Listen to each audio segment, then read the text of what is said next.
is Greer-Yindimincarlie. I'm an Aboriginal woman from Wiradjuri country, around the Dubbo area. I've been an artist and a full-time commercial artist for the last 11 or 12 years. And in my practice, my arts practice, I paint Aboriginal artworks, I do textile design, I'm a music producer, I'm a musician also. I've got 6 albums out and I do lots and lots of different things. Oh, and a graphic designer.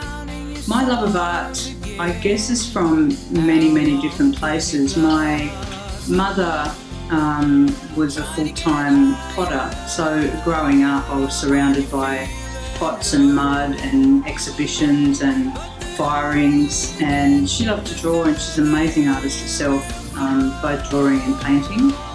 So I kind of grew up in that environment where art was all around me, I guess, every day.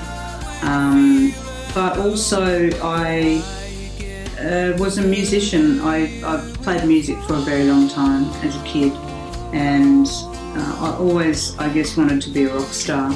So that's where my love of creativity and art come from. It come from, I guess, being quite expressive but wanting to do that over several different mediums. And I had a dream, and it was an Aboriginal man, old man, who was walking with me, and he told me that I had to paint. And I'd never thought about painting as an outlet or a medium before for me.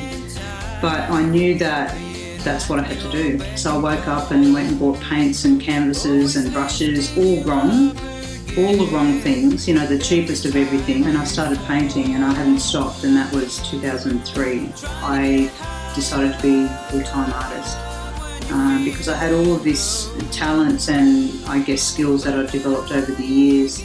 I thought I could produce a full-time business with them.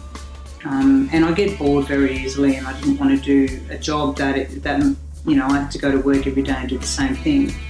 So my business, when I started Yindi Artz, was about doing something different every day, but something creative. So that would keep my mind busy, it would keep me busy. A lot of times my inspiration comes from conversation and discussion with other people, you know, about certain things. It could be a dream. It comes from anywhere and everywhere. The best piece of advice that anybody ever gave me when I started to paint and wanted to become a full-time artist was, if you want to make an impact in the art world, you have to produce something that is your own and that is different from anything else. JJ approached me about designing a mat that could be used as an instigator of conversation. So I thought about that, and one of the things that happens a lot in Aboriginal culture is conversation and yarning. So I decided to create a yarning mat, which was based around the design of a campfire symbol, but integrated into that a lot of other Aboriginal symbols. So people in childcare settings and kids and stuff could learn more about them. But because it was based on a campfire symbol, which is the circles, they could sit, the kids could sit around in a circle and make that a place for conversation, which is something that's really important in Aboriginal culture. So hopefully I was thinking that could kind of overflow into a childcare setting. The last one I did was Evolution, which is also the logo for recycled mats.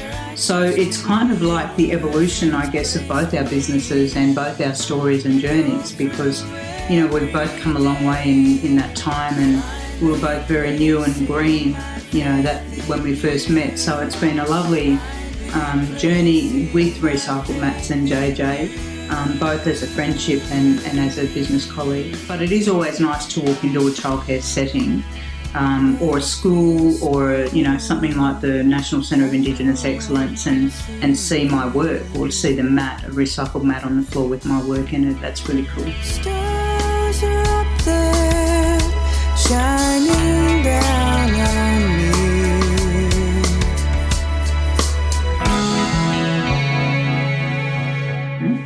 Give me 5.